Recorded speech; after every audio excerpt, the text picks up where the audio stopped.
quand j'ai rencontré mon mari, il faisait déjà de la politique ici à Watermal-Boisfort, pour le FDF à l'époque, et il était conseiller CPS, en fait, quand Martine était présidente du CPS, donc avant qu'elle soit bourgmestre. Et donc au début, je regardais ça plutôt de loin, parce qu'il y avait les enfants petits, etc. Et puis en fait, c'est quand je me suis séparée de lui, après 20 ans de mariage, que Martine m'a contactée en disant « Tiens, est-ce que ça ne t'intéresse pas de venir au comité ?» Et donc voilà, c'est un peu comme ça que je suis rentrée d'abord dans le comité, et puis en devenant secrétaire de section.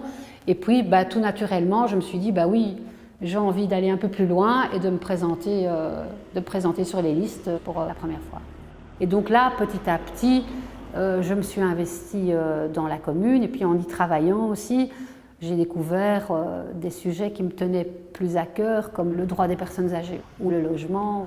Parce qu'en ayant des enfants et une petite fille maintenant, les jeunes partent parce que Watermal-Boisfort, c'est trop cher pour se loger. Et donc, les logements moyens, c'est des choses qu'on doit continuer à développer.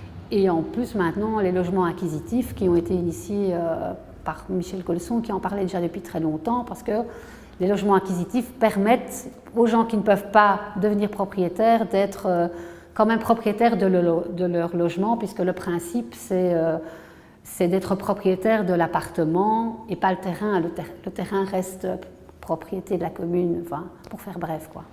Si on ne renouvelle pas la population, donc les gens vieillissent, finissent par mourir, et donc s'il n'y a plus de jeunes, s'il n'y a plus d'enfants, enfin, c'est difficile à expliquer, mais je veux dire, on va rester avec une petite commune vieillissante, sans... Moi, je crois qu'on a besoin des jeunes, on a besoin des seniors aussi, évidemment, mais on a besoin aussi des jeunes pour avoir un renouveau, pour avoir des enfants, pour avoir des plaines de jeux, pour avoir des écoles, pour avoir plein de choses. Ça n'empêche qu'il faut aussi respecter les aînés, et donc le droit des seniors qui vivent bien jusqu'à la fin, avec des belles résidences, avec aussi des services pour les garder le plus longtemps possible à domicile dans la mesure du possible, et aussi de la compagnie. Parce que je pense que ce qui manque beaucoup, et ça se fait grâce aux bénévoles, heureusement que les bénévoles vont dans les CPS, dans les hôpitaux, des choses comme ça, mais je pense que la SBL Vivre chez soi dépose le repas à domicile, par exemple, va discuter 2 minutes avec la personne,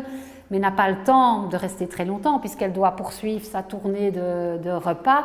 Et je pense que ce qui manque, c'est des gens qui passent à toute heure, simplement pour boire un café, pour discuter, pour partager un petit moment, des souvenirs. Donc là, je pense qu'il y a encore des choses à faire.